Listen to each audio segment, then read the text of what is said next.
Había sangre en el suelo del baño. Mi sangre. El dolor era insoportable, pero eso no le importaba. Mañana seguimos, le escribió al cliente mientras yo temblaba en silencio.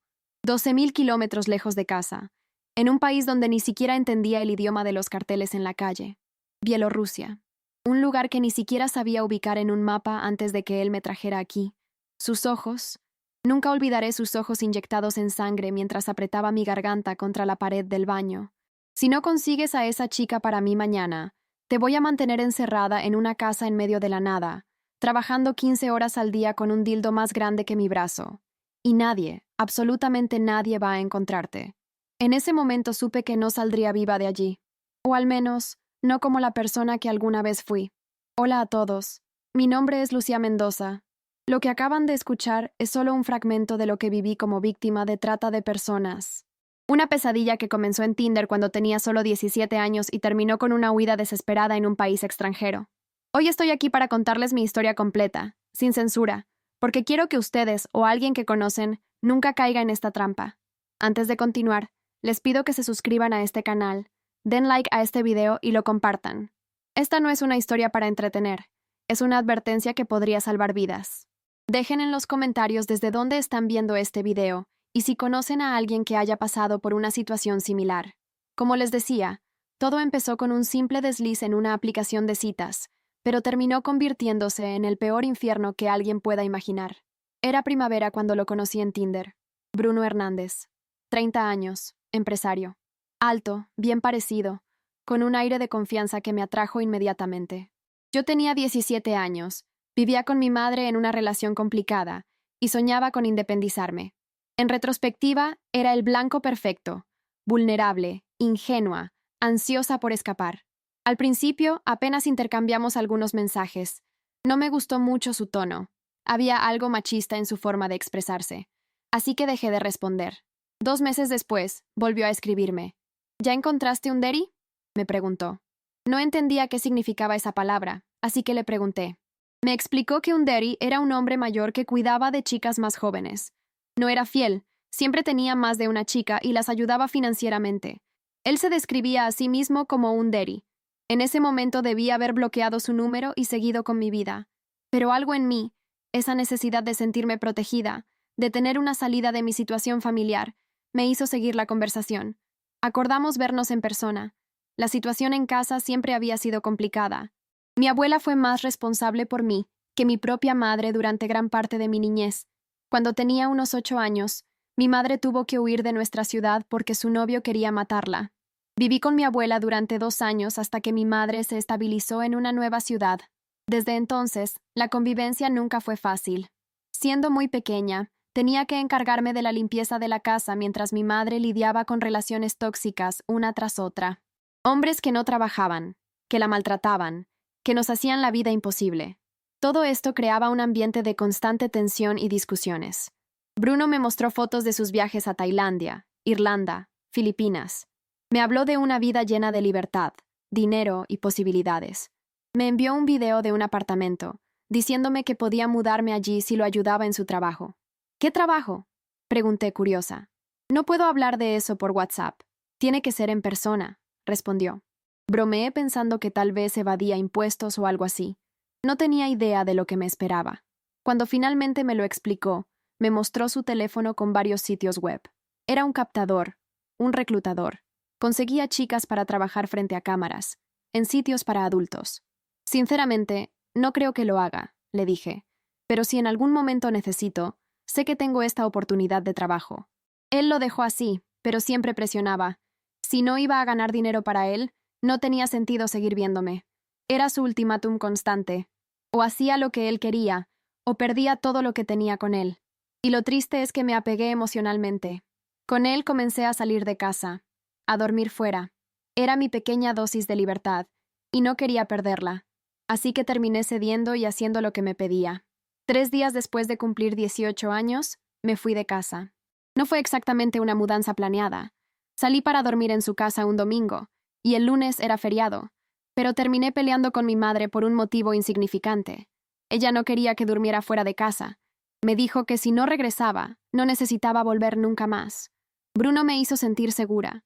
Me dijo que no necesitaba regresar, que su casa era mi casa, que su pecho era mi lugar, que me cuidaría y tendría todo lo que necesitaba si lo ayudaba en su trabajo y era una buena chica.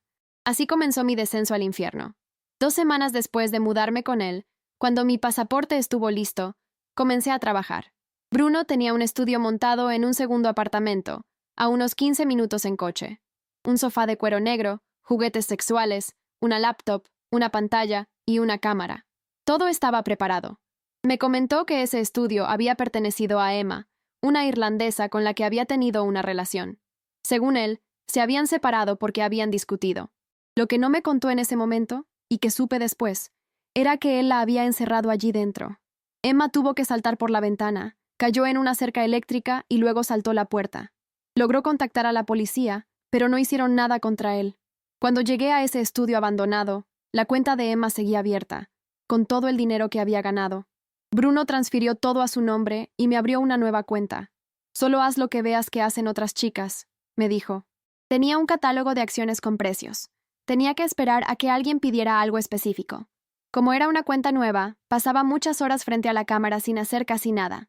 Cuando vio que no estaba generando suficiente dinero, me prohibió hablar durante las transmisiones porque solo hablaba portugués, y quienes realmente pagaban eran americanos que hablaban inglés. Así que él escribía en inglés por mí, y yo solo tenía que quedarme callada, gemir y usar la machine, una máquina sexual que alcanzaba velocidades inhumanas. La máquina me lastimaba por dentro. No podía quitármela porque, según él, la imagen en miniatura del video no se vería bien y no atraería clientes. Tenía que permanecer en esa situación de 8 a 9 horas al día, con la máquina dentro de mí, frente a la computadora, en la misma posición, sin moverme. Si me levantaba para tomar agua o ir al baño, me insultaba. Para ser clara sobre lo que era esta machine, era un aparato automático con un pene de goma que entraba y salía repetidamente. Bruno me prohibió usarlo vaginalmente porque, según él, no quería estropearme. Decía que el canal anal era muy estrecho y volvería a su estado normal después de usarlo, así que solo podía usarlo analmente. Cuando lo conocí, nunca había tenido sexo anal. Fue horrible. Sangré mucho al principio. Ni siquiera había lubricante en el estudio, solo aceite que me quemaba por dentro. Tuve que ir al médico. Desarrollé fisuras, infecciones, varios problemas. Pero incluso cuando me lastimaba, al día siguiente tenía que volver a hacerlo, y al siguiente, y al siguiente. Bruno dejó muy claro. Tu pasaporte costó $300, tu ropa tanto, el alquiler es $1,000 y pico. Tienes que ganar ese dinero. Me puso en una situación de deuda constante. Estaba atrapada. Si intentaba irme, ¿me dejaría en paz? Sinceramente, no lo creo. No tenía a dónde ir. 2 semanas después de mudarme con él, comenzó la pandemia. Todo cerrado, confinamiento total. Ya tenía problemas para encontrar trabajo antes de la pandemia. Después fue mucho peor. Solo tenía 18 años, sin experiencia laboral formal. Necesitaba vivir sola, encontrar un lugar para mí. Me sentía muy insegura financieramente. Y cuando finalmente empecé a ganar dinero, si intentaba irme, ya hubo discusiones en las que intenté marcharme y él me dejó desnuda, solo con una toalla, y me echó del apartamento, diciéndome que me las arreglara sola. Siempre había una manipulación para que, cuando intentara irme, terminara arrastrándome de vuelta a él por miedo. El dolor físico comenzó gradualmente. Al principio, como he dicho, estaba la máquina sexual que me lastimaba internamente. Nunca había experimentado algo así antes, y mi cuerpo no estaba preparado. Las sesiones duraban horas, y el sangrado y el dolor eran constantes. Después compró otro juguete sexual, un dildo que era más grueso que mi antebrazo. Lo llamaba el Monster Dildo. Era muy caro en el sitio, costaba unos 5,000 u 8,000 tokens. Cuando alguien lo compraba, simplemente tenía que usarlo, sin importar si estaba preparada o no. Simplemente tenía que introducir ese objeto gigante, y eso fue lo que más me lastimó internamente. En una ocasión, un cliente alemán gastó 15,000 euros en 2 días para que mantuviera la máquina a velocidad máxima durante horas. Tuve que fingir que lo disfrutaba mientras la máquina me desgarraba por dentro. Solo cuando Bruno vio que estaba sangrando demasiado, le dijo al cliente: «Creo que es mejor que paremos porque la está lastimando. Mañana jugamos de nuevo». No solo desarrollé fisuras e infecciones, sino que también contraje herpes porque él lo tenía y no le importaba si yo estaba lastimada. Me obligaba a tener relaciones sexuales con él cuando quería, como quería y donde quería. Desarrollé herpes anal. Dolorosas ampollas que arden y pican horriblemente. Incluso con todo eso, trabajé 3 días más frente a la cámara hasta que finalmente le envié fotos del pus y la sangre en el suelo. Solo entonces me pidió que parara. Durante el tiempo que no pude trabajar frente a la cámara, intenté hacer transmisiones sin contenido anal o vaginal, pero no generé ningún dinero. Entonces Bruno decidió que me enfocara en adelgazar, ya que no estaba siendo útil. Así comenzaron los ayunos forzados. Me humillaba constantemente, todos los días me llamaba gorda, apretaba mis rollitos, hacía gestos de asco, decía que mi cabello era feo. También comenzó la violencia física. Primero bofetadas con la mano abierta, luego puños cerrados, golpes. Pasé 3 meses ayunando. Perdí casi 20 kilos. Primero intentó hacerme comer solo 1.200 calorías diarias, pero según él no adelgacé lo suficiente. Entonces compró medicamentos para eliminar líquidos y otra sustancia amarillenta que hace sudar amarillo y que las puntas de los dedos se vuelvan amarillas. Me decía que era un veneno para grandes cultivos que quemaba la grasa del cuerpo por dentro. Tenía que tomarlo sabiendo que era dañino para la salud. Pasaba 3 o 4 días sin comer nada, y luego solo podía comer 1 o 2 filetes de carne antes de volver al ayuno. Durante el ayuno solo podía tomar agua, refrescos, café y fumar cigarrillos. Solo líquidos. Perdí mucho cabello. Antes tenía tanto pelo que tenía que rapar la parte inferior para que no tuviera tanto volumen. Cuando logré escapar, mi cola de caballo era más delgada que mi flequillo. Casi no tenía cabello. Se había caído por completo. Tuvimos que comprar extensiones porque ya no tenía pelo propio. Hoy está volviendo a crecer, pero todavía no tengo ni la mitad de la cantidad de cabello que tenía antes de esos medicamentos y esa dieta. Si no cumplía con la meta diaria que él establecía, unos 4.000 tokens, que rara vez alcanzaba, me castigaba con 1 o 2 horas adicionales frente a la cámara.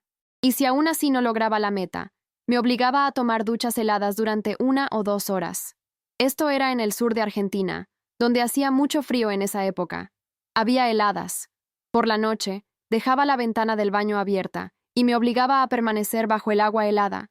Vigilaba para asegurarse de que no cambiara la temperatura de la ducha, no cerrara la ventana o no saliera del agua fría. Mi cuerpo tenía que estar completamente bajo el agua helada todo ese tiempo, o venía y me pateaba contra la pared. Bruno se inyectaba testosterona a sí mismo. A veces me pedía que lo ayudara a aplicarla. Decía que tenía 20 veces más testosterona que un hombre normal y que eso era bueno para él porque había leído informes de Harvard. Estaba obsesionado con mejorar su cuerpo. Pasaba horas viendo videos y leyendo sobre ello. Los golpes empeoraron con el tiempo. Me golpeaba principalmente en la cara porque decía que era mi parte más bonita, y seguramente me dolería más si arruinaba mi rostro. Siempre me golpeaba alrededor de los ojos, dejando moretones visibles. Tengo videos de eso. A veces, mientras dormía, me despertaba con un puñetazo en la cara. Era extremadamente agresivo durante las discusiones. Decía que tenía esa agresividad debido a la cuarentena, que estaba estresado y por los medicamentos que tomaba. Decía que yo tenía que encontrar la manera de lidiar y esquivar ese comportamiento para no ser golpeada. Cuando discutíamos, me escupía en la cara. Me decía que no se atrevería a escupirle a nadie, ni siquiera a un perro callejero, que sentiría lástima por el perro, pero que conmigo disfrutaba haciéndolo. Le gustaba verme llorar porque eso lo excitaba. Estaba completamente enfermo. Cuando salía con otras chicas, tomaba fotos y me las enviaba mientras yo estaba trabajando. Me quedaba en shock, con miedo de perder el trabajo que tenía.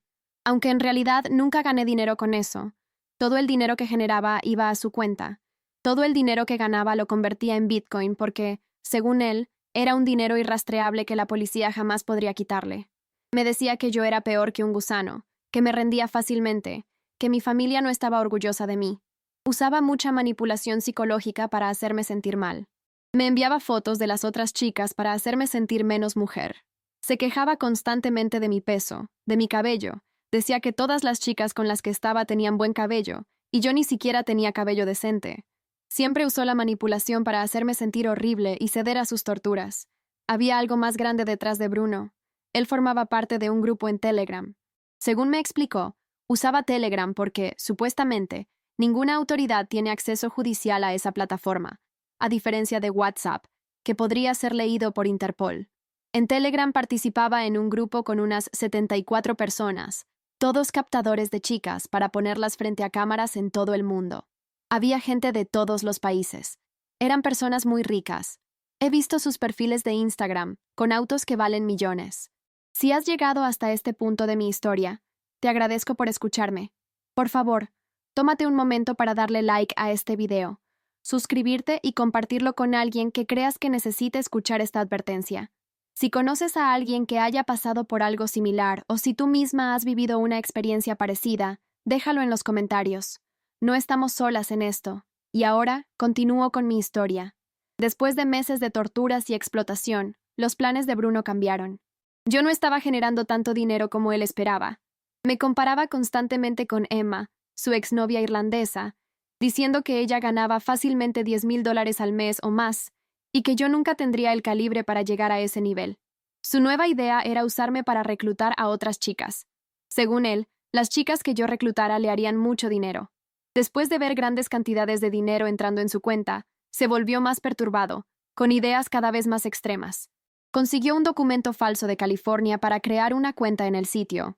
Lo probó para ver si funcionaba, indicando que yo era de California, y el sitio aprobó ese documento falso. Con eso, quería ir a Tailandia para poner a chicas de 14 y 16 años frente a la cámara usando ese documento falso. Su idea era crear una producción masiva de chicas que le generaran mucho dinero, mucho lucro. No trabajaba solo. Tenía un amigo llamado Carlos en Portugal. Los dos eran cómplices. Habían ido juntos a Tailandia y habían sacado a 2 prostitutas de la calle. Hablaban como si hubieran salvado sus vidas, cuando en realidad se quedaban con todo su dinero y las maltrataban, las golpeaban, no les permitían comer. Pero sus planes para mí eran aún más perturbadores. Me dijo que si reclutaba a 5 chicas dejaría de ser cam girl y me convertiría en madre. Siempre me decía que yo había ganado la lotería genética y quería tener hijas conmigo para después ser el hombre de ellas. Según él, yo les enseñaría sobre sexo para complacer a papá. Es completamente enfermo. Creo que nunca le importé como ser humano, solo le importaban mis genes. Quería usar mis rasgos porque quería tener hijas de piel blanca. Decía que la piel de las mujeres negras era repugnante y que no quería tener una hija negra porque no tendría deseo sexual por esa hija. Solo le gustaban las mujeres blancas. Quería tener al menos 10 hijos varones y más hijas mujeres, que trabajarían para él frente a cámaras o en prostíbulos, o simplemente las usaría él mismo. Usaba mucho el ejemplo de Donald Trump y su hija Ivanka. Me mostraba fotos y decía que la madre de Ivanka sabía que ellos tenían una relación, que hay fotos de Trump tocando el trasero de su hija, fotos de ella a los 15 años sentada en su regazo, con la mano en su rostro, mirándolo con amor. Él pensaba que esto era normal entre hombres poderosos. Después de meses en Argentina, Bruno decidió que estaba aburrido del país. Había logrado poner a otras 2 chicas frente a la cámara, pero no generaron casi nada de dinero, ni siquiera 10 pesos argentinos en una semana, así que desistió de ellas y de reclutar chicas argentinas en general. Estaba cada vez más irritado conmigo. Actuaba como si yo no generara tanto dinero como otras chicas extranjeras que hablaban inglés con fluidez. Investigó qué países aceptaban la entrada de argentinos en ese momento y encontró que Bielorrusia estaba abierta, al igual que Ucrania. Son países conocidos por tener mujeres muy hermosas y están en el catálogo de todo captador en ese grupo que mencioné. Fue una recomendación de esos otros captadores: ir a Ucrania o Bielorrusia para traficar mujeres. El humor de Bruno durante el viaje fue terrible. Estaba nervioso y decía que teníamos 3 meses para conseguir alguna chica para las cámaras. Quería mi ayuda para reclutar chicas en Bielorrusia. En el vuelo comenzó a hablar en voz alta en portugués sobre cómo le encantaría violar a las azafatas allí mismo, que estaba ansioso por tener sexo con chicas de ese país. Es un hombre maníaco, no una persona normal. Yo llevaba 4 días sin comer antes de ese vuelo, y él no me permitió comer durante el vuelo tampoco. Solo me dejó morder un sándwich de salmón porque yo nunca había visto algo así en Argentina y quería probar el sabor. Me dijo que podía dar un mordisco si escupía la comida después. Muchas personas me han preguntado por qué no lo abandoné en Argentina. Sé que debería haberlo hecho, pero estaba demasiado asustada, y la pandemia me asustó aún más. Nadie podía conseguir trabajo, las familias pasaban hambre, y yo estaba generando más de 80,000 pesos argentinos al mes en las cámaras. Eso fue en los últimos meses, después de haber adelgazado mucho y haberme puesto implantes de seno. Cuando regresé al trabajo, muy delgada, con implantes, más arreglada, más maquillada y con una cámara nueva, pasé de una que costaba 700 pesos argentinos a una de 4,000 pesos argentinos. La calidad del show mejoró. El sitio me puso en la primera página y ahí fue cuando comencé a ganar más dinero con facilidad porque había más movimiento. A veces tenía 1,000 espectadores en mi show, A veces incluso más. Era muy fácil ganar dinero, y terminé enganchándome a eso. Parecía que después de adelgazar empecé a ganar más, así que él quería que bajara de 74 kilos a 45 kilos porque creía que la extrema delgadez generaría más dinero en las cámaras, ya que las chicas muy delgadas parecen niñas. Y yo tenía 18 años. Si fuera aún más delgada, atraería a muchos pedófilos a las cámaras.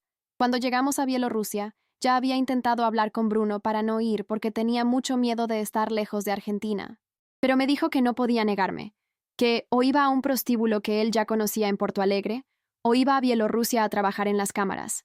En Bielorrusia, tomó algunas fotos mías en parques y creó un perfil falso en Badoo, una red social muy utilizada allí.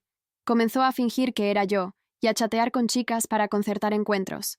Inicialmente, el plan era que yo viera a las chicas varias veces, me hiciera amiga de ellas, y con el tiempo las presentaría a él. Pero algo cambió. Tal vez fue la testosterona que tomaba que lo volvió completamente demente. Decidió que yo debía ver a una chica el mismo día, después de 36 horas de viaje. No podía dormir. Tenía que encontrarme con esta chica y emborracharla lo suficiente para que él pudiera violarla. Simplemente declaró que esa era mi misión, y si no lo hacía, iba a ver lo que era el frío de verdad en la ducha helada. Así que me reuní con una chica llamada Katia en una plaza. Era una chica completamente feminista, con mucha personalidad, feliz. Sabía que no era una chica con una psicología frágil que acabaría tomando el mismo destino que yo. Estuvimos conversando y ella me mostró el mercado en esa ciudad, porque yo no sabía dónde podía comprar comida y todo estaba en ruso. No sabía leer ruso. El mercado estaba escondido, en el subsuelo debajo de un edificio. Nunca habría descubierto que había un supermercado allí. El país es completamente diferente. Compramos algo de comida y bebidas, y ella me contó que su padre era alcohólico y golpeaba a su madre, y por eso ella no bebía alcohol. Esto arruinó el plan de Bruno, que era emborracharla para poder violarla más fácilmente. Cuando me pidió que la llevara al apartamento para que él la conociera, esperando que ella bebiera, se frustró porque ella no bebía. Solo me dijo que la despidiera, y cuando bajé con ella, me miró y me preguntó si estaba bien. Le dije que sí, pero ella insistió. ¿Estás realmente bien? Le dije que no estaba bien, que solo le enviara un mensaje a mi novio fingiendo que iba a beber otro día, porque si no, él se enojaría mucho. La verdad es que sabía que me esperaban 18 horas bajo la ducha helada debido a ese fracaso con él, porque no pude reclutar a esa chica. Ella me envió un mensaje falso, me dio un abrazo y se fue. Volví arriba y comenzaron las agresiones más intensas que había sufrido con él. Me asfixiaba, mi cuello quedó completamente morado. Me tiraba en la cama y me apretaba el cuello. Gritaba que me iba a matar. Golpeaba mi cabeza contra la pared. El baño tenía una barra de metal para que las personas con discapacidad se sujetaran, y golpeaba mi cara contra ese metal. Me desmayé un par de veces durante todas esas agresiones. Pensé que iba a matarme. Estaba enloquecido. Sus ojos estaban rojos. Ya no parecía un ser humano. Era como si alguien hubiera poseído su cuerpo. No era el Bruno que conocía, estaba completamente diferente. Era él mismo, finalmente mostrándose tal como era. Me dijo que estaba lejos de mi familia, que mi familia estaba en Argentina, que si no lograba reclutar a otra chica con la que habíamos quedado para el día siguiente, alquilaría una casa en medio de la nada, montaría un estudio para mí y me mantendría en cautiverio, trabajando 15 horas al día con un dildo más grande que su brazo.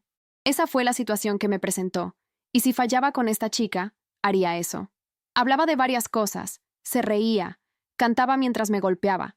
Cantaba New York feliz, sonriendo, mientras me golpeaba. Era diabólico. Me quedé muy asustada con esa situación. Pensé, no voy a reclutar a ninguna chica, no voy a meter a ninguna chica en este agujero en el que caí. Si voy a quedarme aquí siendo torturada, me mataré. Fue cuando perdí completamente las esperanzas de vida porque no creía que pudiera escapar. No sabía qué hacer, no estaba en contacto con mi madre, no tenía apoyo de nadie. Había borrado todos los contactos de familiares de mi teléfono porque él lo exigía. Solo hice un Instagram falso. Encontré a mi madre porque tiene un nombre único en Argentina que es muy difícil de tener, y le envié un mensaje de despedida diciéndole que amaba a todos. Estaba pensando que iría al supermercado con él, compraría vodka para esa chica, y compraría alguna cuchilla para cortarme las muñecas o el cuello cuando estuviera muy borracha, y tuviera el valor de hacerlo. Ese era mi plan. Pero mi madre respondió a ese mensaje y me envió una foto. La embajada está a 800 metros de ahí, hija. Escapa. Estaba escondiendo mi teléfono. Él no podía ver que yo tenía un teléfono. Fui a esconder el teléfono detrás de la cama para cargarlo, y cuando moví la cama, encontré una pequeña imagen de un santo. Tomé eso como una señal divina, como si alguien me estuviera diciendo, te ayudaremos, intenta escapar. Fue entonces cuando comencé a maquillarme y tardé bastante en hacerlo, pero era la única forma de mantenerlo lejos de mí, porque a él no le importaban esas cosas. Así que se quedó en la sala revisando su teléfono mientras yo me maquillaba en el baño y hablaba con mi madre sobre cómo podríamos ejecutar un plan de fuga. La forma que encontré fue salir a la calle. No tenía mis documentos. Él tenía todo con él. Mi pasaporte. Todo estaba con él. El teléfono que me había dado también estaba con él. No sabía que yo tenía otro teléfono, un teléfono viejo, o que este teléfono funcionaba. Así que él pensaba que yo estaba tranquila, maquillándome, que había aceptado mi futuro. Pero encontré $100 en efectivo en la maleta, algo que él había guardado para emergencias. Nunca se sabe. Puse ese dinero en un bolsillo oculto cerca del pecho de mi abrigo, donde él no sabía que existía ese bolsillo, y puse el teléfono debajo de mi pie derecho, dentro de mi zapato, en caso de que me registrara para que no encontrara el teléfono. Salimos a la calle y estaba mirando alrededor, tratando de encontrar un Uber para entrar y desaparecer, sin documentos, sin nada. Estaba llorando en la calle y él me decía, comienza a disimular, o alguien va a preguntar si estás bien. Trataba de contener el llanto. Cuando estábamos a una cuadra del apartamento, vi una fila de taxis. Había 6 taxis al lado de la plaza. Me detuve y él se dio la vuelta y me preguntó qué estaba haciendo. Le dije que no iba a volver al apartamento. Me preguntó si sabía el camino de regreso, y le dije que no necesitaba saber el camino de regreso, porque no iba a volver. Entonces puso una cara muy enojada, cerró los ojos y volvió caminando hacia la casa, furioso. Entré en un taxi, encontré la embajada y logré salvarme. Pagué el taxi con esos $20. Me quedé con el resto, y así fue como me salvé. En la embajada, conseguí quedarme en un hotel. Tuve contacto con el embajador, quien me ayudó mucho psicológicamente. Hubo varias personas que me apoyaron. Poco después, Bruno fue arrestado, pero solo estuvo un día en la cárcel y luego fue liberado porque, incluso con las marcas moradas en mi cuello y todas las pruebas de lo que me hizo allí, lo que hizo no era un delito en Bielorrusia. Solo tuvo que pagar unos $400 y quedó libre. Fue arrestado definitivamente 2 meses después de que escapé de él. El delegado envió una orden de arresto que inicialmente fue rechazada, pero luego redactó otro texto y la aceptaron. Entró en la lista roja de Interpol y fue arrestado en Bielorrusia 2 meses después. Pasó 2 meses en la cárcel allí. Ahora está en Argentina y estará en prisión por mucho tiempo, gracias a Dios. Mi madre pagó mi vuelo de regreso porque me dijeron que tomaría mucho tiempo para que Argentina tomara una decisión al respecto. No tenía dinero para mantenerme allí, así que mi madre enviaba dinero para pagar el hotel, y el boleto de avión costó alrededor de $8,000. Fue muy caro. Por suerte, ella tenía ese dinero ahorrado. Regresar a Argentina fue como volver a nacer, pero en un cuerpo que ya no reconocía como mío. Estaba extremadamente delgada, con el cabello casi inexistente, cicatrices físicas y emocionales que todavía cargo conmigo. Sentía que había dejado una parte de mí en aquel apartamento en Bielorrusia, quizás la parte que aún creía en la bondad de las personas. Mi madre me recibió con los brazos abiertos, a pesar de nuestros conflictos anteriores.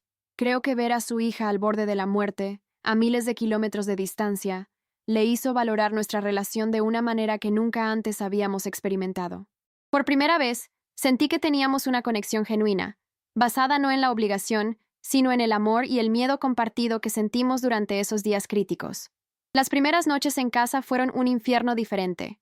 No podía dormir sin despertar gritando, sintiendo las manos de Bruno en mi cuello, reviviendo cada golpe, cada humillación. Mi cuerpo estaba a salvo, pero mi mente seguía atrapada en aquel apartamento, con aquella máquina, bajo aquella ducha helada. Estaba en el 2º año de secundaria cuando conocí a Bruno.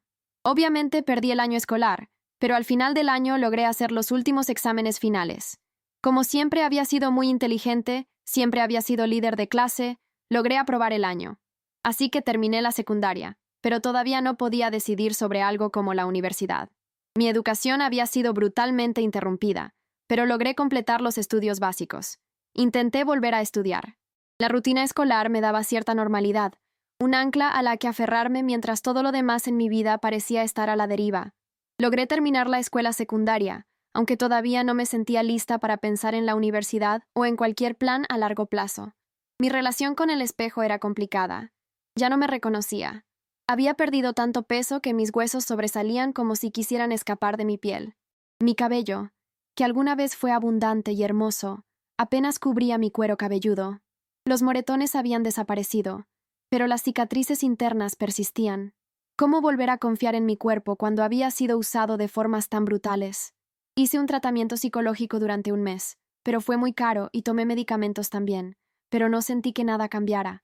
De hecho, cada vez que iba a la psicóloga, recordaba por qué estaba yendo y eso me ponía triste, así que no me hacía bien. Era todo muy reciente. Apenas había llegado a la Argentina y ya estaba en terapia. Mi madre buscó eso de inmediato, pero ni yo misma entendía lo que me había pasado. Creo que hoy, después de un tiempo para pensar en todo, sería interesante tener un tratamiento psicológico, pero en ese momento no fue bueno. Afortunadamente, logré construir una nueva red de apoyo. Tengo un novio ahora. Él conoce toda mi historia. Es muy preocupado y atento al respecto, muy protector. Me ayuda mucho. También hice nuevos amigos. Con algunos me decepcioné, con otros no, pero conocen mi historia y siempre me apoyan. Bruno fue sentenciado a 40 años de prisión. La justicia funcionó, aunque nunca podrá devolverme lo que me quitó: mi juventud, mi inocencia, mi confianza en el mundo. Durante el juicio tuve que dar mi testimonio en persona. Cuando conté todos los detalles, todo lo que sucedió, el delegado dijo que creía que la sentencia aumentaría unos años más debido a los detalles, debido a crímenes que ni siquiera tenían que ver conmigo, como conducir sin licencia. Falsificó una licencia en México y conducía aquí con esa licencia falsa. ¿De dónde era Bruno originalmente? De Florianópolis.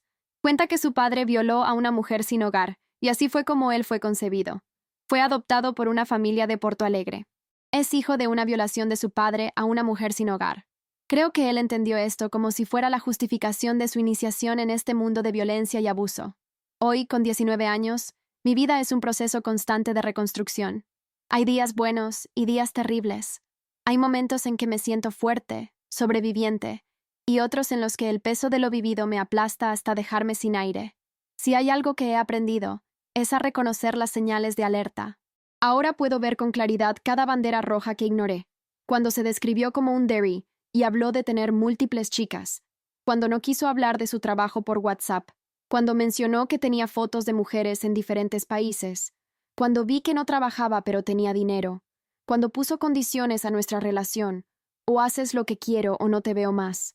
Cuando me alejó de mi familia y amigos. Cuando comenzó a controlar mi comida, mi apariencia, mi tiempo. A ti, que estás viendo esto y... Tal vez te sientes identificada con alguna parte de mi historia. Quiero decirte, confía en tu intuición. Si algo se siente mal, probablemente lo está. Si alguien te ofrece una vida de lujo sin esfuerzo, pregúntate qué está pidiendo a cambio. Nadie da algo por nada. Y si ya estás atrapada en una situación similar, recuerda, siempre hay una salida. Puede parecer imposible, como me pareció a mí en aquel apartamento en Bielorrusia, pero existe. Busca ayuda, aunque sea a través de señales o mensajes ocultos.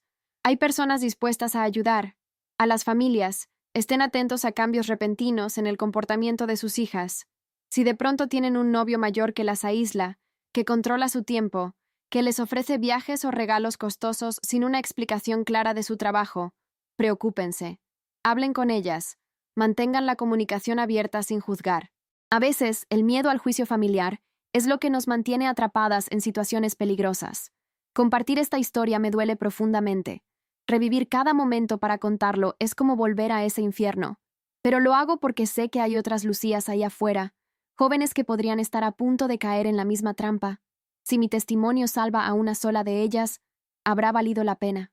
Vi la telenovela Salve Jorge que trataba sobre trata de personas, y aún así, caí en esto. Es mucho más profundo de lo que parece.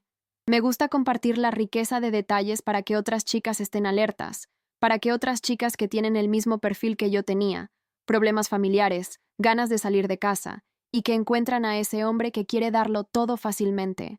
Tengan cuidado. Como dije al principio, nada está tan mal que no pueda empeorar.